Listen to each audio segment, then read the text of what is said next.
आप लोगों का बाबा विश्वनाथ की ऑफिशियल यूट्यूब क्लास पर हार्दिक स्वागत है। आइए आज हम आप लोगों को सल्तनत कालीन उपलब्धियों के बारे में शिक्षा देते हैं।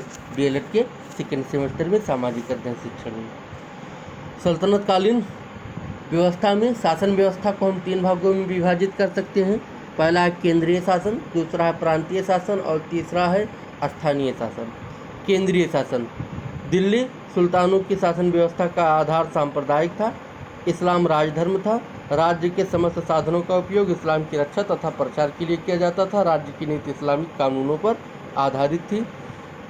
मुस्लिम उलेमाओं का राजनीति पर बहुत प्रभाव था। वहीं बहुधा धर्मांध हुआ करते थे और बहुसंख्यक हिंदू जनता के धर्म का दमन करने के लिए सुल्तानों को प्रोत्साहित किया करते थे। राज्य का मुख्य उद्देश्य भारतीय धर्मों को नष्ट करके इस देश को दार उल हर्ब से दार उल इस्लाम में परिवर्तित करना था।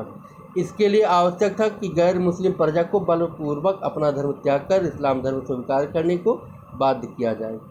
आइए देख लेते हैं कि और क्या व्यवस्थाएं थी। राज्य की सत्ता सुल्तान के अधीन होती थी। सुल्तान की सहायता के लिए मंत्री हुआ करते थे, जिनमें वजीर, दीवान-ए-अर्ज, दीवान-ए-इंसा, दीवान-ए-रसालत आदि हुआ करते थे। वजीर सभी मंत्रियों में सबसे अधिक शक्तिशाली होता था, किंतु कभी कभी एक नायब सुल्तान भी होता था जो वजीर से ऊपर समझा जाता था। वजीर राज्य के मुख्य पदाधिकारियों की नियुक्ति करता था और वह वित्त विभाग का प्रधान होता था और सेना की भी देखभाल करता था। दीवान-ए-इंसा के सुपुर्द पत्र व्यवहार का काम था। दीवान-ए-रसालात कूटनीतिक पत्र व्यवहार के लिए जिम्मेदार था।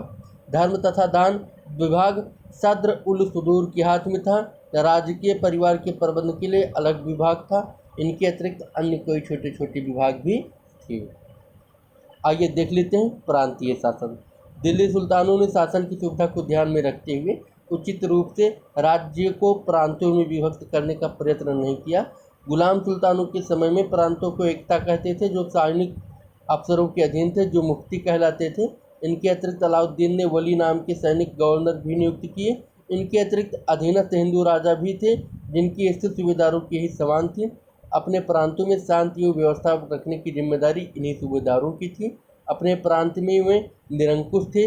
उन्हें सुल्तान के सामने अपने प्रांतों की वार्षिक आय व्यय का हिसाब उपस्थित करना पड़ता था और आवश्यकता पड़ने पर सुल्तान को सैनिक सहायता करनी पड़ती थी। दुर्बल सुल्तानों के समय में वे स्वतंत्र शासक बन बैठते थे। हर प्रांत में लगान वसूल करने के लिए अनेक पदाधिकारी रहते थे। स्थानीय शासन 13वीं शताब्दी में एकता से नीचे की कोई शासन की इकाई नहीं थी, किंतु बाद में प्रांतों की विभाजन कर दी गई, जिन्हें सिख और जिनके पदाधिकारियों को सिकदार कहते थे। बाद में सिख से भी छोटी इकाई परगना बनाया गया। परगनों के पदाधिकारियों और उनके कामों के विषय में ज़्यादा जानकारी मिलना असंभव है। सबसे नीचे गांव था, जिनका प्रबंध पंचायतों के हाथ में था। सुल्तान लोग बहुधा गाँव के प्रबंध में हस्तक्षेप नहीं करते थे। आज की भांति उस युग में भी गाँव के प्रमुख कर्मचारी चौकीदार और पटवारी थे। सेना आइए देख लेते हैं सेना के बारे में। दिल्ली सुल्तानों की सेना के 4 मुख्य वर्ग थे। वे सैनिक जो अस्थायी रूप से सुल्तान की सेवा के लिए भर्ती किए जाते थे। नंबर 2 वे सैनिक जो प्रांतीय सूबेदारों के अधीन होते थे। नंबर 3 युद्ध के समय में विशेष तौर पर से भर्ती किए गए सैनिक। और नंबर 4 मुस्लिम स्वयंसेवक जो हिंदुओं के विरुद्ध जिहाद में स्वतः सम्मिलित हो जाया करते थे। सुल्तान की सेना सार खेल कहलाती थी। उसकी संख्या कम होती थी, इसलिए हम उसे अस्थायी सेना का नाम नहीं दे सकते।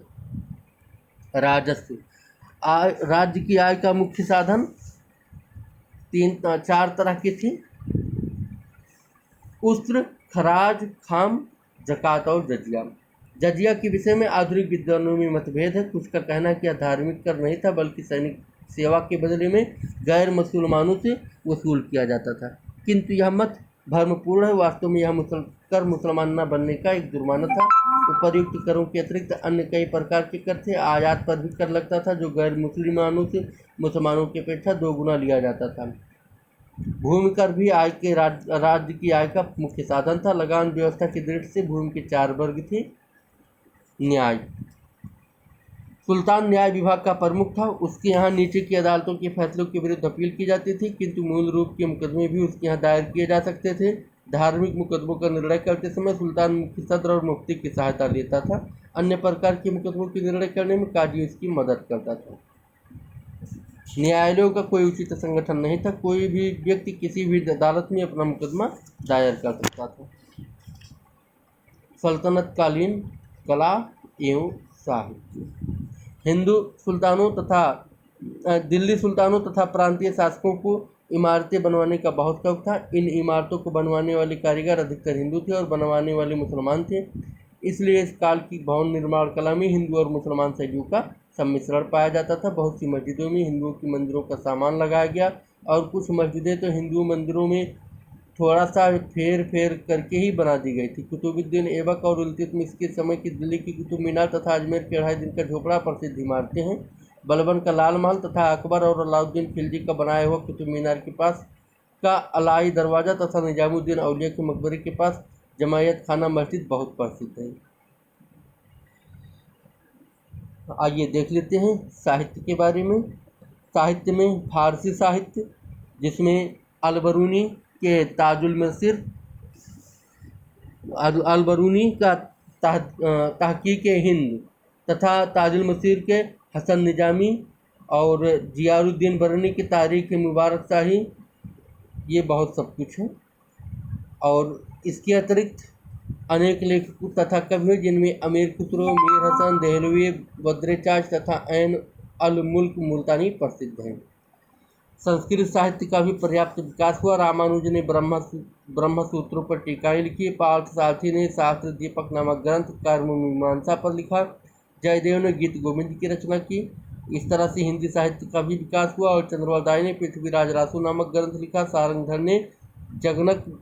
सारंगधर ने रणथंभौर और जगनक ने आलखंड लिखा।